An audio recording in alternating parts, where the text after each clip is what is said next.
Hey everyone, welcome back to the Third Perspective podcast. I'm Cory, he's Sach. This will be episode 37. And just a reminder, any opinions that we express here are our own. Sach, how you doing?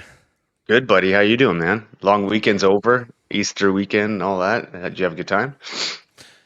Yeah, wasn't bad. Long weekends, I'm always a little disappointed when they're done. I always think I'm going to get more done. But anybody who's listening on the audio, you might not know this, but this is going to be our first live stream.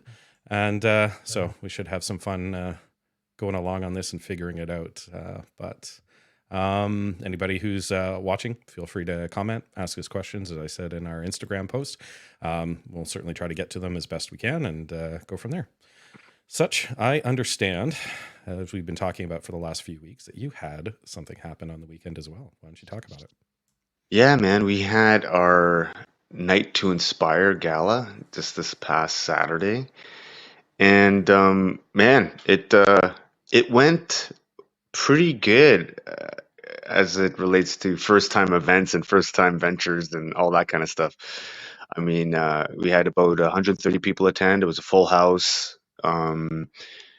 The catered food, all the things, like everything was great. I think all the feedback I've been getting from the attendees have been all positive. Hmm. Um, it's really exciting, actually, man.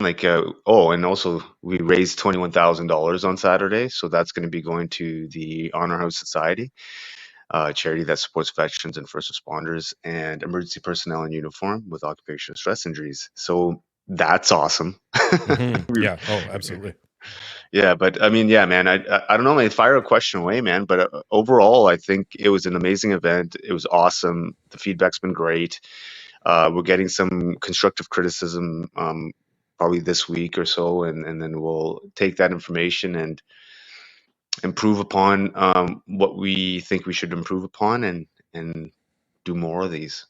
So, expectation versus reality, I think, is always the big thing that we're talking Mm. about here. But what was your expectation and what was the reality? How did they meet? How did they diverge?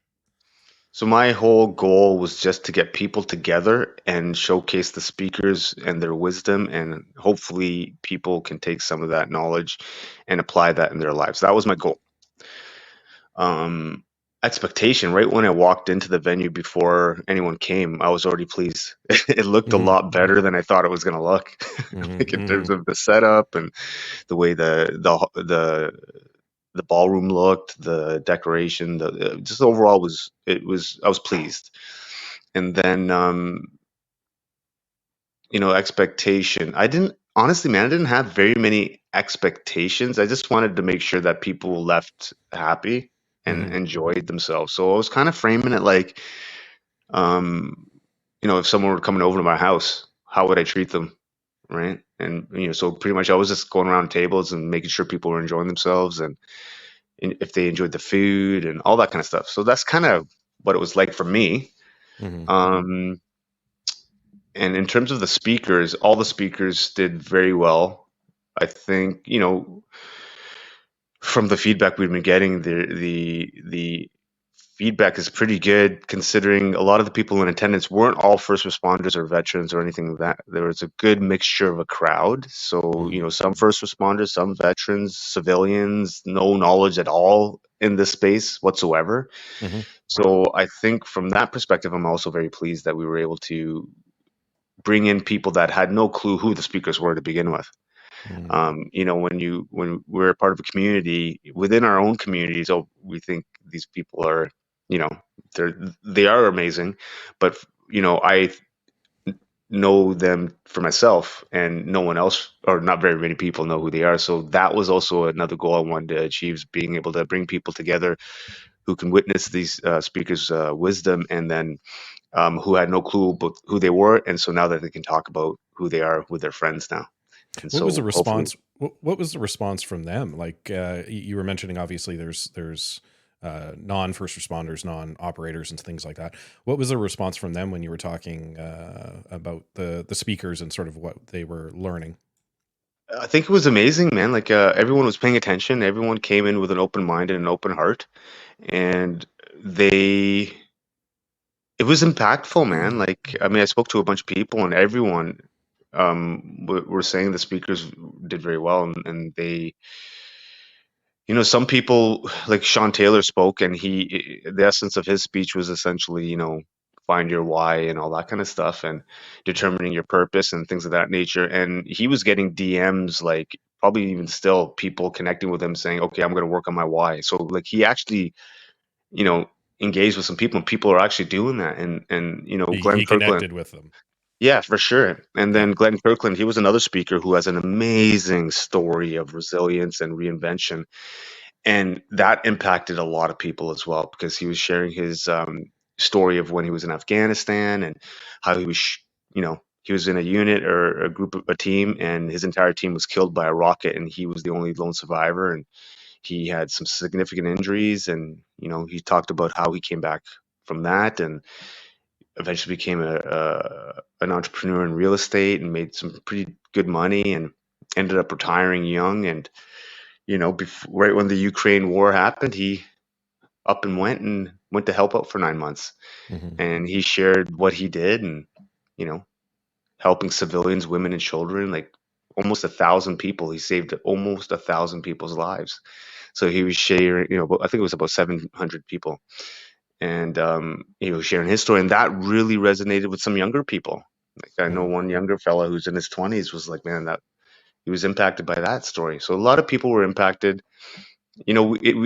We sometimes, and I'm kind of like this. I'm not sure if you are, but sometimes we take our friends for granted and their stories and who they are because we know them so well, right? And Yeah. when someone else who has no knowledge of any of these types of things and they hear stuff like this, it's very impactful because it's hard to. I don't say hard, but it's you don't meet people like that all the time who have these kind of experiences. So it's cool. Yeah, especially if it's not in your wheelhouse, especially if it's not something like you said you're exposing yourself to daily, even through a professional thing or even an interest. I mean, there's a lot of people that are interested in self improvement, doing the best, being the best that they can, without necessarily falling into that first responder or that operator world. It's just something that they're interested in doing but don't know what to do. So when somebody says, "Hey, why don't you come and watch this? It's going to be beneficial for you." They walk in with a completely open mind because they're not, they don't have a like-minded experience to compare it against. You know what I mean? I don't have a like-minded experience with like Glenn Kirkland. So for me to listen, I'm listening to every word that he's saying. I'm not Hmm. comparing it to something else that I've done. So I don't have that hurdle of trying to compare my life to his life. So everything that he's saying, I'm hopefully absorbing. I don't know, thoughts on that. No, I agree, man, and I think you can also resonate because he's just another guy, right? So he's not like you know, very different than anyone else. He just was put into certain situations and responded in those situations. So, no, I agree with you, man. And I think what I've recognized from that night is a lot of people felt that way. A lot of people, like almost everyone, because this is the first time I think this kind of event has ever happened where you have these types of people coming together, speaking in this type of way with this type of audience. And when I was there that evening, I was just observing that, and I think this is. I think we stumbled upon something, to be honest. Like, Hmm. Hmm. Hmm. like. So, what this got me really thinking, and this is what's going to happen now over the next little while after the summer. We're going to definitely take this on tour, and we're planning with the team. Toronto, Ottawa, Halifax. We'll do all those cities in the fall, and I want to be able to bring maybe not all the speakers, but whoever's available and whatnot, and maybe some other speakers to go to these different locations and do the exact same thing. But yeah, not but do the exact same thing. So what's the benefit of taking it on a sort of a traveling road show here? The benefit is that okay, so it depends on from the benefit from my perspective is this: we get to engage with people in the three-dimensional space that have never heard of these people before. Number one. So what does that do? That expands the footprint of what we're trying to do. So that means that people who have no clue about these people, they can get some of that wisdom, some of that knowledge, some of the experience that we're coming together and connecting as people in one environment. Um, Also, from my perspective, if I'm thinking about how this was beneficial in one night. Well, what if we did this every year? How much of a benefit can that create? Probably a large amount of benefit, right? And I think a lot of people can be impacted. So let's say, for example, we do three other venues the rest of the year. That's an additional 400 people that are impacted in the three-dimensional space. But not only that, man, I'm just looking at my social media just from that one night, and that, man, got amplified through Hmm. various other people, Hmm. different networks, different people who have no idea about any of this stuff. Now, that's just a few days after the event. The entire event was photographed and filmed. So that's going to add some more to the community, in the sense of, like, we'll push all that out and more people will become aware. So if you multiply that over 3 or 4 more events, the force multiplying effect of each of those speakers is exponentially grown.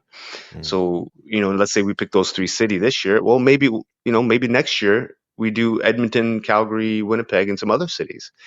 So that's kind of why I think what we did this weekend was almost like very eye-opening for me as well, Hmm. because of it just the vibe felt really good in the hall.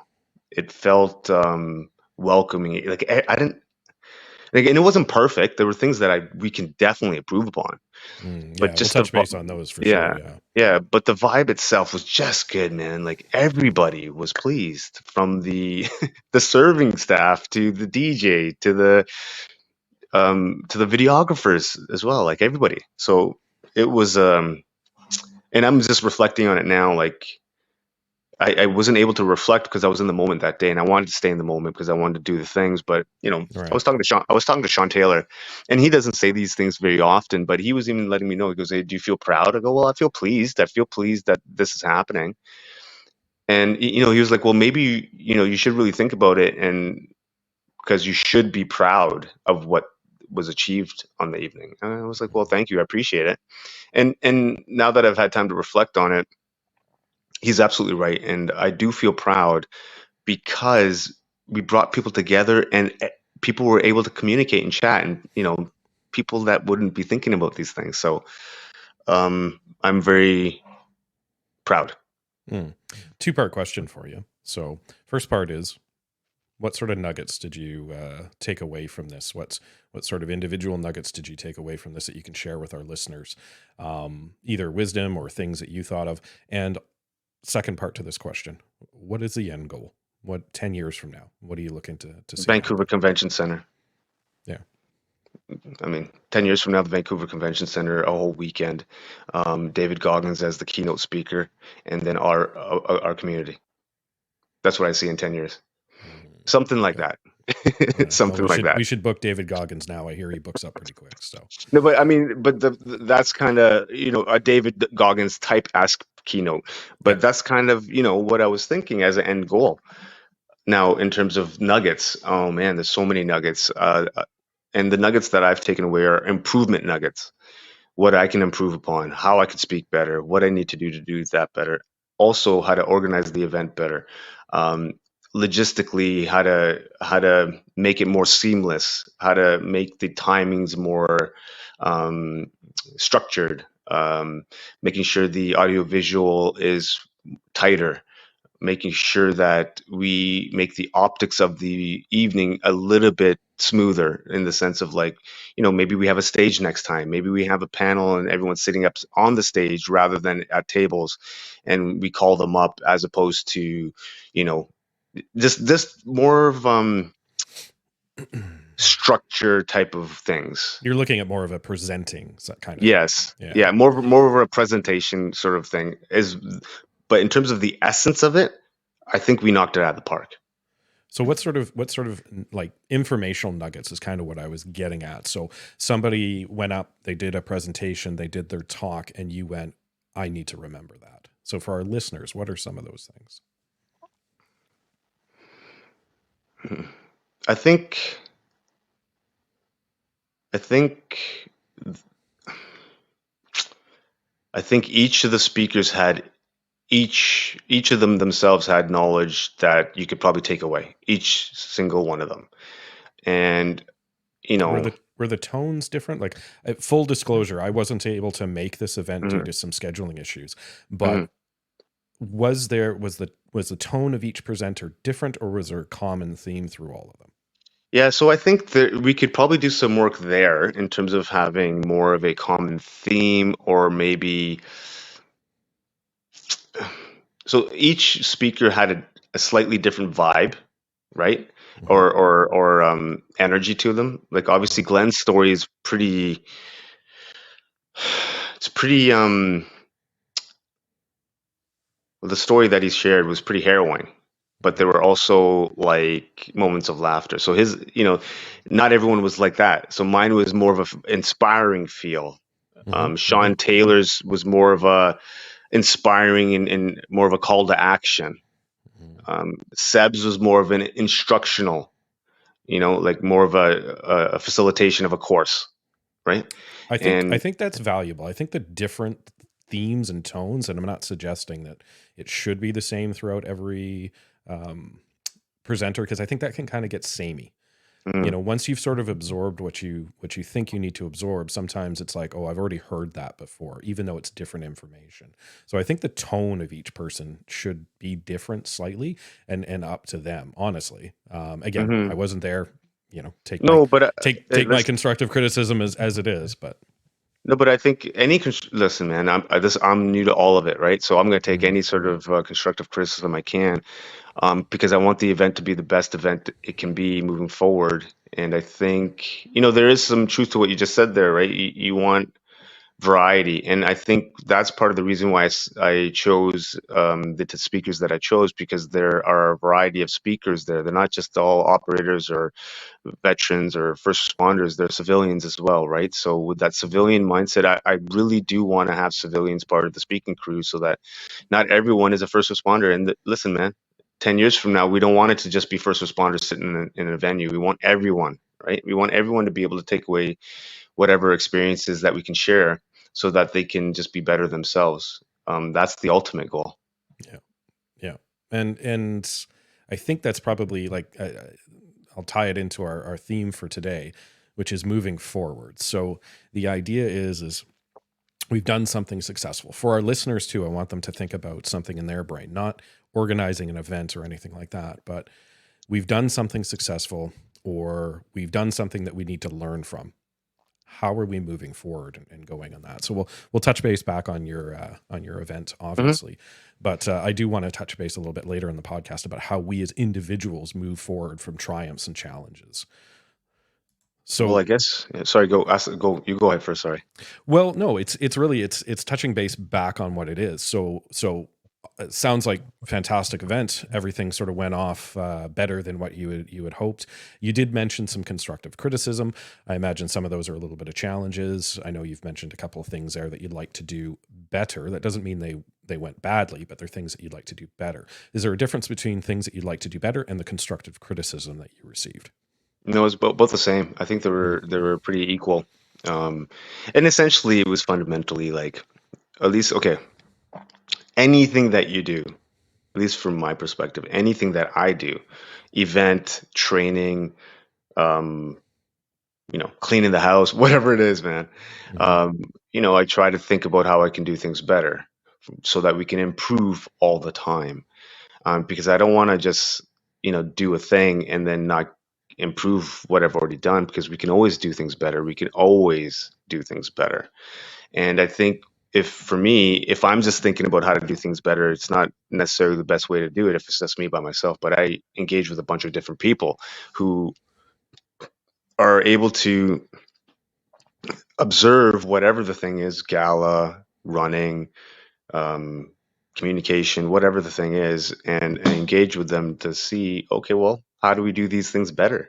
What are your recommendations? Like anything else, right? And so with that information, then I would gather all that information, and then I would look at all the information. Either I would take it on or not, based upon all the information that I have. So if there's something that I don't really agree with, or I don't think it necessarily would be beneficial for the final outcome, well, then I don't do it. But I want to get all that information at the very least so that I know what people are thinking. Yeah, in our professional lives, in my professional life, it would be considered a debrief. Something Right. happens, and you don't debrief to find things that went wrong. You debrief to learn from the experience, good and bad. In the operator field, military fields, it's a AAR, an after action report, right? The idea is that you're going to break down what happened, not because you're specifically looking for things that went wrong, but you're looking for ways to improve. And when we take the ego out of that and we understand that this isn't a fault finding mission, this is a how do we all get better? How do we individually get better? And how do we as a community and a team get better? When you take the ego out of it, it's so much easier to go, oh, yeah, okay, yeah, I see we could improve on that. That's good. We can improve on that because you're not so caught up on the fact that I made this decision. Therefore, it's perfect, you know? Yeah, man. So I think for us or for you moving forward, what is the debrief? What is the after action report going forward for you? For the event or just in general? I mean, we can start with the event and go Yeah. for in general after that. So for me, as on a personal level, it has to relate to my speech, right? And I want to be able to improve upon that. And I did get some constructive criticism, and it didn't hurt my feelings, because I want to do it better, right? So, basically understanding more so. So this is one thing I've been learning because I've been writing more speeches and I've been trying to deliver more speeches. And I'm finding that fine line of memorizing versus understanding, right? So let's say, Mhm. for example, I have a full speech. What I did this time around was try to stay verbatim to the words, which forced me to kind of look at my notes or my speech rather than just speaking, right? And I think, it was fine. It was okay, but I could do that better. And how could I do that better is by just understanding the speech rather than memorizing it verbatim so that I don't get stuck. If I miss a word, it doesn't mess up the entire thing or I don't go backwards, right? So if I understand the essence of what I'm trying to say, all I would likely need is maybe just points. Okay, that's a reminder. Okay, that's a reminder. And then that way I can engage the audience more, and that way I can stay more focused with a visual eye contact on all of them. And if I have more visual eye contact on them, then I can see how they're responding and then pivot accordingly if necessary. So if they're engaged in it, I can drive that forward. If they're not as engaged, figure out how to pivot and get them back engaged. So it's more of so just for that alone, like I could probably like focus just on that for weeks. But so it's a matter of figuring out what things are a priority. What do I need to focus on for gala, for speech, for speakers? Like, so all of the things I'm basically doing an after action report on. The videographers, the photographers doing after action report on that. The DJ, the sound, the music, after action report on that. The venue itself, the catering, the food. So all of the things trying to observe and move forward and make it better. Yeah, and obviously, as valuable as a debrief or after action report or AR is, we have to make sure too that, as you mentioned, you're reviewing all of these things, or you're going to do all of these things. I think it's also valuable too to have somebody else do one, somebody who is involved in it and somebody who wasn't involved in it, to see what is working. And specifically because we often, through our own unconscious bias, miss things because we think we already know, so we skip over the stuff that we think we know. Meanwhile, that might be some of the most important things that we need to touch base on and review to see if there's a better way we can do it. 100%. And to that point, having someone, let's say, so for me, I have a business partner, Helen, who helped me with this event, and she's going to likely be my partner moving forward with all these galas. And for me, I also want a female's perspective because I'm a dude, man, and I'm a dude's dude, and I think for there are a lot of gaps and things I'm just not good at, right? And I think for putting on, let's say, a gala or an event, it's good to have a different perspective. So let's say if she's going to do her after action report, it might be entirely different than mine. Yeah. Yeah. And which is awesome because now there's a whole sort of sphere of things I didn't even consider that we can improve upon. So I agree with you, man. Not just yourself, but the more the merrier, to be honest. Yeah, and I bring this up for a very specific personal reason as well, is that in our regular lives, have you ever seen somebody go to somebody to say, "Hey, this is what I'm doing. What do you think?" And then immediately afterwards, go to somebody else because they didn't like what that person said. And I Hmm. think that's the danger, is that when we are looking to do a personal debrief or after action report on something, or something that we have coming up in the future, we tend to even unconsciously try to find people who are going to support our already preconceived idea and thought, because we think that's correct. And all we're doing is going and getting that confirmational bias from somebody else who says, yeah, that's the way to do it. And you go, perfect, I'm on the right path, rather than somebody else who goes, I have no vested interest in this. I'm going to play devil's advocate for a second. These are the things that I see that are happening. And somebody goes, oh, well, I don't like that. You don't understand what I'm doing. So that was more so my point, is how do we carry on? How do we make sure that we don't have that in the events in our personal lives going forward? Yeah, I think that's a very valid point, man. And I think what's important to recognize, if someone's agreeing with everything, don't find use that person. You know what I mean? It's just, Hmm. I mean, and so now you could say like, well, what if everyone is saying it? Okay, well then maybe things were, nothing is ever perfect. So not everyone is going to say that, oh, everything was tickety boo, right?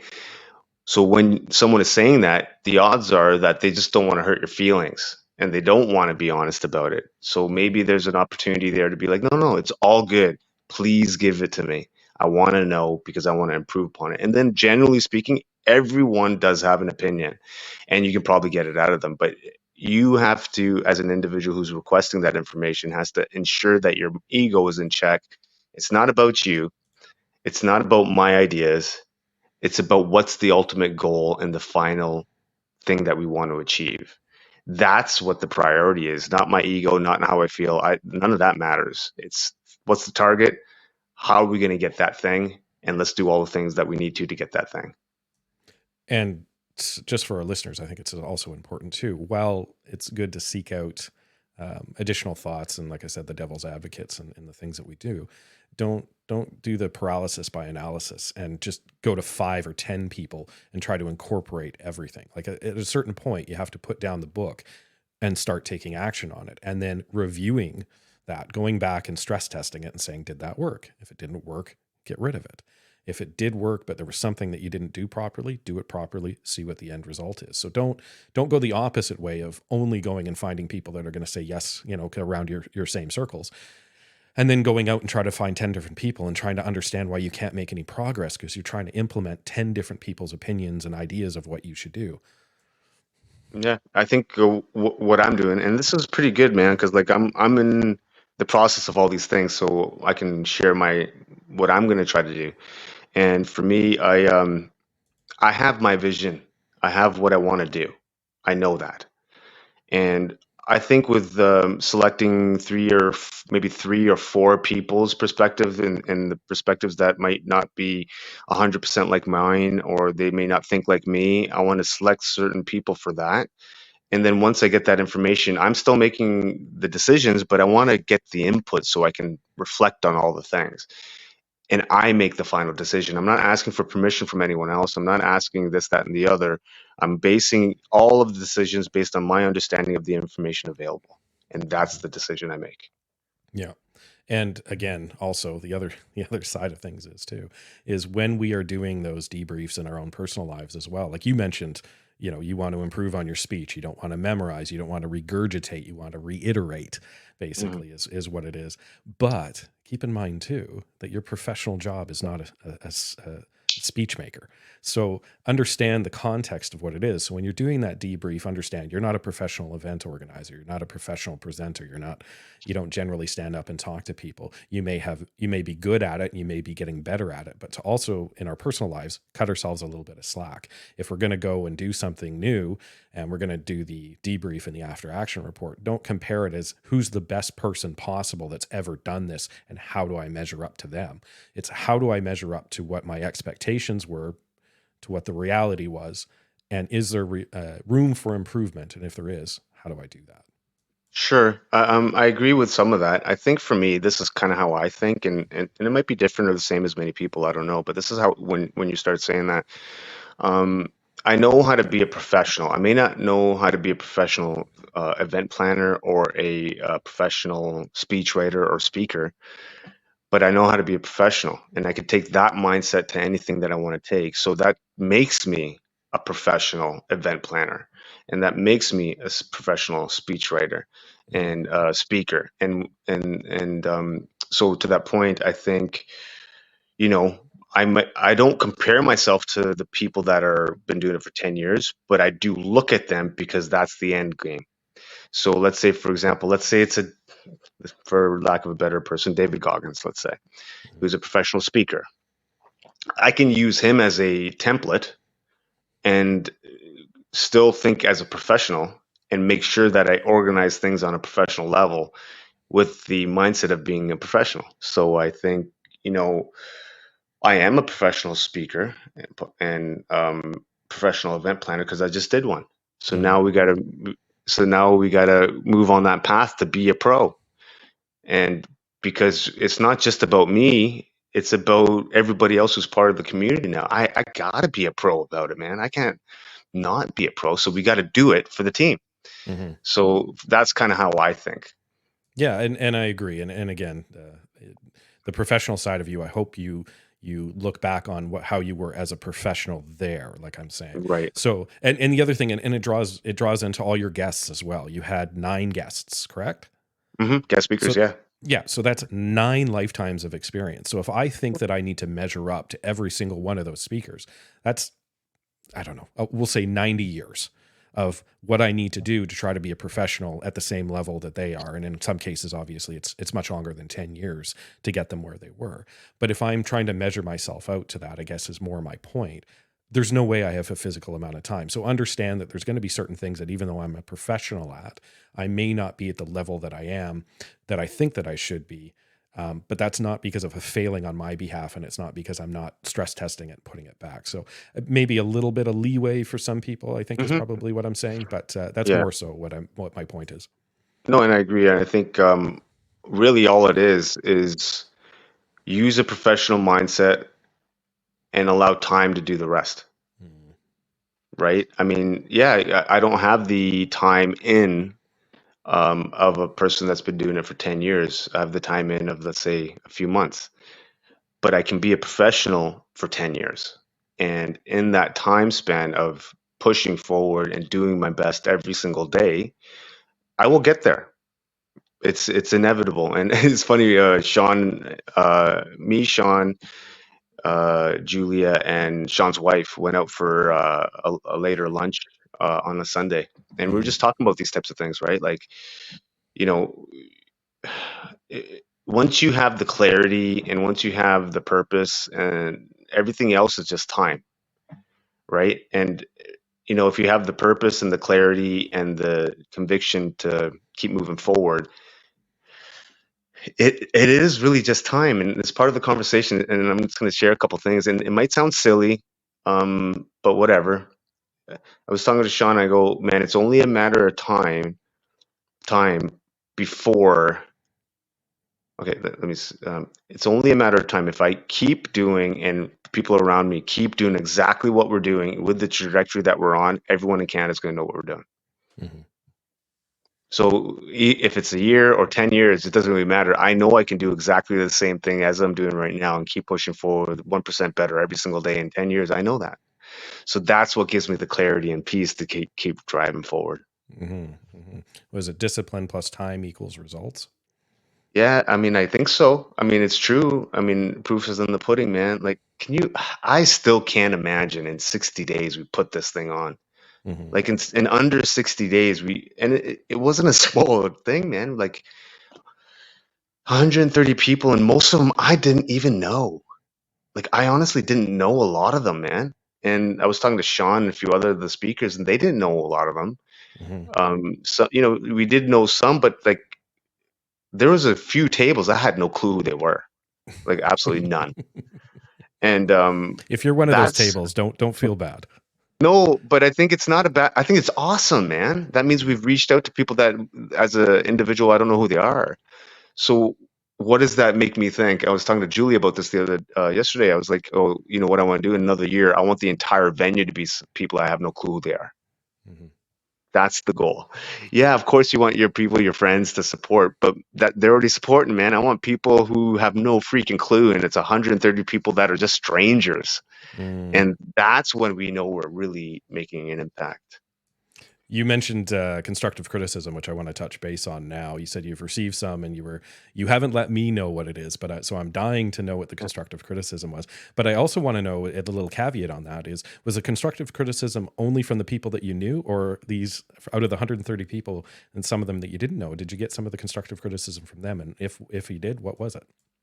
So the problem with the people that I don't know, they haven't given the constructive criticism. They've just given positive feedback, Mm. and that could be because they don't know us very well and they don't want to hurt feelings or whatever. Mm-hmm. So I know that I can go to certain people who will be very, very, very honest to give me that constructive criticism, and I trust them. So with those people, I've engaged with them and I asked for their constructive criticism, and some of them are very valid. Look, the timings weren't perfect. We did start a bit later. Um, we could rearrange the speakers and perhaps even have less speakers. That was another sort of criticism. Mm. Staying on lock in terms of the time of the speakers, so making sure that the MC briefs everybody and make sure that no, we're on 11 minutes. We're not going past that. Yeah, yeah, yeah. And so things like that. And then also from the audio visual perspective, like, okay, making sure that like Sean Taylor's PowerPoint didn't work. He had to come up with a whole new speech right on the fly, like Oh just right. no. Yeah, like right on the fly. So I was going to say I saw on his social media all this gorgeous looking PowerPoint stuff. That yeah, didn't no, happen? nope, didn't happen. It didn't work. So it was a straight pivot, and he just came up with a speech. So that those things shouldn't be happening. And Mm. if that were anyone else, that would have been a bigger problem than it needed to be. Fortunately, with Sean, he's able to kind of pivot and kind of do what he does to make it work. But those things shouldn't be happening. So we have to be better prepared and better organized to make sure that those things are squared away well in advance, so that there are no issues whatsoever. And that, in terms of like that kind of stuff. So what else was constructive? The microphones. I think instead of having microphones, having the headsets, I think would be better for the speakers, because then we can move around. It's a little bit more free flowing. So like smaller things like that were suggested, but the really bigger things from my perspective were, okay, timelines. Timings had to be more strict. Audiovisual has to be squared away in advance. Um, I think those were the main ones. There's some smaller ones that are, kind of minor issues, but those were the big ones for me. And then also maybe the order of the speakers, making sure understanding how we want to place the speaker order, and how we want to start the vibe and the flow. So I hadn't considered that, right? I just Mm. kind of Yes. just pick speakers, right? Yes. And I Very hadn't, important. yeah, I hadn't considered like, oh, we should have this type of speaker to knock it out right at the beginning or whatever, so we can kind of get the ball rolling in a certain way. But again, this is the first time we've done it, and all the criticisms are good, and they're appreciated, so we can actually use that information to make sure that the next event is that much better. I wanted to re-examine one of the things that you said there, which was less speakers. So what was the amount of time that people needed to sit there the issue? Was the tone of the speakers the issue? Was it just information overload? What was it? So I think it took we got out of, like, the evening ended around just past 11. Mm. So we were from 6 o'clock to 11, and with breaks in between and whatnot. But I think having less speakers and more time, maybe perhaps for questions or conversations, rather than speaker to speaker speaker kind of thing. I think that could allow for different things. I'm just kind of brainstorming now, and maybe instead of having the speakers at tables, we have a stage and a panel, and they're just sitting there, and then maybe after each speech, then everyone's done, we do a Q&A or something. Like, I don't know, we're still playing with the format, but I think that it was a long night, and I think people were feeling tired, and I Yeah. think if we had less speakers, the energy probably would have been a little bit more um, upbeat towards the end of the evening. Mm. But having said that, everyone enjoyed it, but we could do that better, I think. Yeah, your panel idea is very interesting. I know that some of the best things that we can do is when we bounce ideas off of one another. So you have less speakers, but you have that panel Q&A afterwards. So everybody gives sort of a pre-prepared idea or thought, and it lets it percolate in somebody's head. And then afterwards, everybody sits down, like you said, on this panel, and they um, are then able to field questions. So you have your MC come up and take questions from the audience, which can go to anybody. Either the Hmm. asker can ask a specific person or open it up to the panel. And I think Hmm. that's when you're going to get that next level gold that's going to happen, is because people are going to start bouncing ideas off of one another, and then that way you still have the same amount of information or time wise, but you get a little bit more engagement from the people that are there. And not only the engagement from the people that are there, but also we also have to consider social media, right? So now with that kind of stuff, we can push that up onto social media. So say, for example, we have speakers and we have a panel, and now we have someone asking a question, and now a speaker gets up and answers that question, and we can kind of, put that up onto YouTube or social media to expand that even further, rather than just one speech. Yes, and this is all brainstorming right now. Everything we're saying here is not finalized at all, but this is what I was Mm-hmm, thinking. mm-hmm, Have them give their speeches, right? And everyone cuts their speeches, does them, and that after the speeches are done, then maybe you open it up for Q&A, and you have a couple mics in the audience, and then you have a couple volunteers kind of going up to each of the people. If someone wants to raise a hand and ask a question, they can do so. And I think that is not a bad idea for the type of environment that we're trying to create. mm-hmm. Yeah, like I said, just we'll brainstorm later, and Yeah. and by we I mean you, and I'll throw ideas at you, because I can throw these ideas out and just tell you to get them done. But I wanted to touch base, moving away a little bit from the event. I wanted to touch base more so on our listeners' lives here for about the last 20 minutes. So I know, when I was thinking about your event, and like I said, the triumphs and challenges, about how we move forward from both triumphs and challenges, because we often kind of fixate on the fact that we've had an issue and we've moved forward from it, but how do we also move forward from our triumphs in order to do better? I think it might sound repetitive, but look at the things that could have been done better. I don't look at the positives. Like I look at the positives that happen on an event or run or whatever you're doing. You look at the positives, you acknowledge the positives. You could even look at the positives and how you could have done those positives better. And then any negatives that you have or any things that could be improved upon, you look at those objectively, and then you make a plan to move forward in correcting them or improving upon them. And that it sounds pretty simple because it kind of is. Like it's and for me, how I kind of think of it simply is it's not about me. It's not about my idea. It's about how do we do the thing, or whatever the thing that we're doing is better. So for example, if I'm trying to figure out how to run better, or get faster timings, I'm going to talk to people. Hey, what are you doing? How are you doing? What are you eating? How are you eating? How much of this? How much of that? Just to improve. And I could already be doing it well, but Hmm. sometimes it's good to also get some input to confirm or improve on the wellness, right? So Yeah, yeah. it's almost a constant effort, man. Well, and the reason why I bring this up is because of a DM that I got from one of our listeners, and the reason why I touch base on triumphs is because, this particular listener, mentioned that they often compare themselves now to what they consider to be better in the past.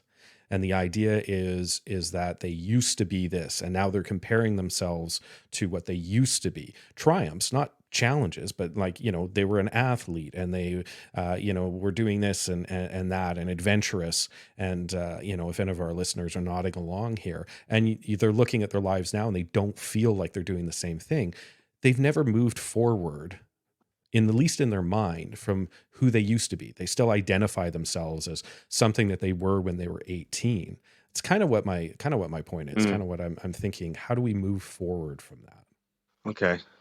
Well, the question is, why are you okay? So I guess I would ask is, are you reminiscing, and do you wish you were that again? Hmm. Right now, if that answer to that is yes, and you're saying, "Oh, I was this type of athlete 20 years ago, and I'm not now." Okay. Do you want to be again? Hmm. Yes? Okay. Let's start taking steps to do that again. Because the reality is there are a lot of people that think, I was this, that, and the other 20 years ago, but I'm not that thing anymore. Well, that's not true. You can be. It's just a matter of just putting in the work all over again. Yeah, Like and a I'm lot of and the, I'm and yeah. I'm lesser because of it. So what do you mean by lesser because of it? Well, no, like this is the idea is that I used to be this, I used to be that, Mm, and now mm. I'm not. So even though I am successful and I'm happy, I'm lesser because I'm not what I used to be. Yeah, So how but do we whose move? fault? Well, I guess is an acknowledgement.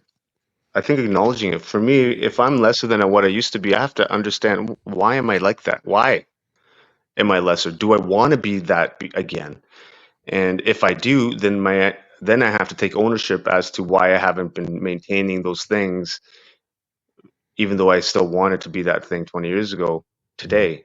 Hmm. So then you got to take ownership, and then you got to take responsibility, and then you got to take steps forward to start being that again. Hmm. And case in point, or not case in point, but an example of that, I wasn't a runner a few years ago. Hmm. Hmm. I wanted to become a runner, or at least move in that space. So I had to take steps to start doing that. Yeah, I'm an athlete and this, that, and the other, but I wasn't a runner. So just like anyone else, if you were a runner 20 years ago and you were the fastest person on your team and this, that, and the other, and now you're like, oh my God, I was that back in the day, but now I'm in my 40s and oh, let's see, you can talk to like when you're in your, let's say 45 and someone in their 40s are, talking to a younger person, oh, wait till you're my age, you're not going to be able to do the things again. And you hear all Hmm. that kind of garbage, right? Hmm. Hmm. And I think that's a cop out. I think people are just not putting in the effort anymore, man, and they don't want to put in the work. And it's kind of harsh, I guess, but it's the reality. You're not something because you stopped. You're not something because you quit. You're not something because you gave up on yourself. Whatever you want to say, you can be all of the things that you want to be now and in the future. You just have to take action and steps to do that. Yeah. I a little bit of this was spurred too. I had some family over yesterday for a birthday party. And I was talking to one of my family members, and they happened to mention we were talking about their career, and I was asking them questions like, "What when did you decide to do this? When did you decide to sort of go this path and go here?" And they mentioned that when they finally decided that they weren't going to be a paramedic, which was something that they had wanted to do but couldn't for a few different reasons, they accepted it and they moved on, and then they started focusing on what they could do and how to make that the best. And I have to say I was pretty proud of them when I was talking to them about that, because I hadn't realized that they weren't living in the past, and they had moved forward from that, accepting that that wasn't something. Now this isn't something that they can go back and do just due to the situation, but it was the acceptance of it and then the movement forward that really made that difference and was really important. So, Yeah, I mean, a lot of us do that too, right? Like, I mean, I guess if a chapter closes in your life and it's permanently closed and you can't open up that door again, yes, you know, you have to start thinking about what do you want to do and what can you still do. And again, take the steps necessary to make those things happen, right? Like law enforcement is out of the cards for me now.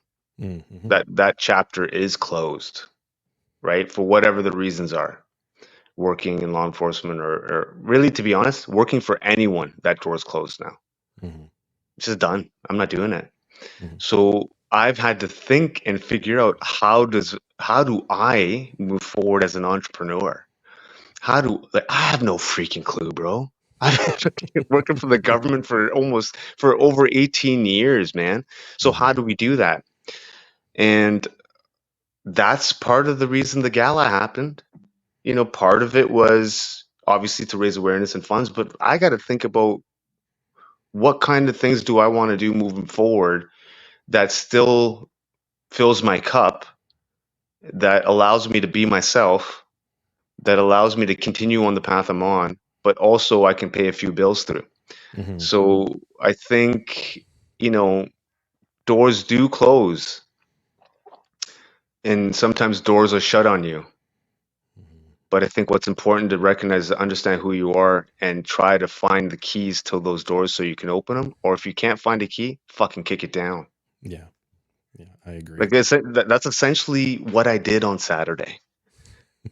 Honestly, I kicked the Did you find a door. key or did you kick a door? I kicked the door open, bro. Mm, I stumbled on to doing a gala, man. It was so organic, and I need to find ways to support myself, man, because I don't get money, I don't get paid, and so that was what precipitated the idea of doing this because I have friends that are pretty awesome, mhm, and I have made some connections with various sponsors, i.e., the Sandman, that can allow me to kind of maybe entertain things in a different way. So, mhm, for example, the Sandman Hotel didn't charge us for the venue. So, right off the bat, when I started planning this, I had $0 to do an event. I had no money. So now I'm like, okay, well, how do we do this? Okay, let me call up Sandman because they helped us out last year with the runs. Maybe we can ask them for a venue and maybe they can help us out. And right off the bat, cool. Yeah, you got the venue. Don't worry about it. We'll mhm, book it. Okay, now, okay, that's step one. Doesn't mean it's free. Just the venue is we have the venue. Now I got to figure out, okay, how do we pay for it? How do we do that? But it allowed me to think about other things I never would have thought of and create and move forward. And I'm learning, man. I'm don't know what I'm doing. I straight up I was having this conversation again with Sean. We were talking about delusional belief. mm, And I have that, Sean has that, and I think a lot of um dreamers and dare I say high achievers have it because they create these different fantasies in their head and work towards them hoping that they get achieved. So we're talking about that kind of stuff and we're talking about delusional belief, but you know what it is like, yeah, it might sound delusional, but it's time. You can have a delusional belief, but if you set a goal and you just keep moving towards it, you're going to get there. It's not delusional once you keep working towards that goal, right? And I just this morning I was watching a David Goggins just post up a short clip of a video. He was being questioned about something and talking about, essentially he was talking about delusional belief, right? And he everything that he does, he doesn't think he can do. Just like mm, me, I set a goal to run 22 marathons. I never done that. I had no clue I could do it, but through the process of trying to achieve it, you then grow into it. You develop into a person that can do it if you take the necessary steps and actions to do that, right? So Goggins is talking about this, I set goals that I know for sure I can achieve, but then I make myself achieve them. And that's essentially what I've been doing. I had no clue on how to set up a gala, but I'll freaking figure it out and we're going to do it. I don't even have any delusional belief. Vancouver Convention Center in 10 years. What? But if I set the target and we keep working towards it, maybe it happens, maybe it doesn't, but something awesome will still happen out of that path. mhm, Just like 4 years ago, I said I was going to break the record to run across Canada without even having ran a 5 kilometer race. mhm. Delusional belief. Just take the steps necessary and keep grinding, keep grinding, keep grinding. And then eventually you grow into the person that may be able to do it or not, but you still become a better person. So for our listeners here, people who maybe aren't quite as motivated as you are in general day to day stuff, how can they harness this power of delusional belief, of which people are going to tell them you're delusional and you're crazy for wanting to do this? How can they harness it when they're not necessarily as motivated as yourself or David Goggins? Oh man, that's the hard part, right? Because when you're surrounded by people who are saying that, it's a challenge. Mm, So how did I do? Because I'm just as impacted by negative people and or people who don't believe in things or whatever. I am too. I'm not special. So when I was around people who were saying, "You're freaking nuts, man. What are you gonna do?" It was damaging me. It was affecting me. It was slowing me down. Set up boundaries around me. I removed people from my life that weren't bringing anything into my life. All the things, and then I started trying to find people that had this belief, had this understanding, or at least understood me to that degree. As soon as that happened, it became easy, man. Because I didn't have the pressures of other things coming at me saying that I was crazy. It was only my own mind, and I can handle my own mind. What's harder for me is when a whole bunch of other people aren't being supportive and that energy starts bringing me down. For me, if in my head, if I'm saying to myself, you're delusional, you're crazy for 24 hours a day, I can ignore it pretty easy. or I can go meet with a friend who's going to help me out, or I can do this, that, and the other. So for me, it was, and this is probably one of the hardest things to do, is removing people from your life that aren't bringing anything to the final outcome, or setting boundaries. And right off the bat, when I started, I set a boundary with my parents, man. We were very tight, but I was like, boom, boundary. This is where I'm going. This is what we're doing. It's not entering because I don't want to hear it. Only until once people started believing my delusion, Mm-hmm. then you can allow those boundaries to be opened back up. Nice. I like that. And obviously we could do an entire podcast, and with 5 minutes left, I'm not going to delve too Mm-hmm. much into it about setting boundaries, but I think that's an important topic that we need to talk about regarding that for our own personal success. And setting boundaries isn't just about limiting. It's almost about freeing us up. And again, like I said, I think we need an entire podcast on this, but like I said, for me, it's not about the limiting. It's about the freeing up of it.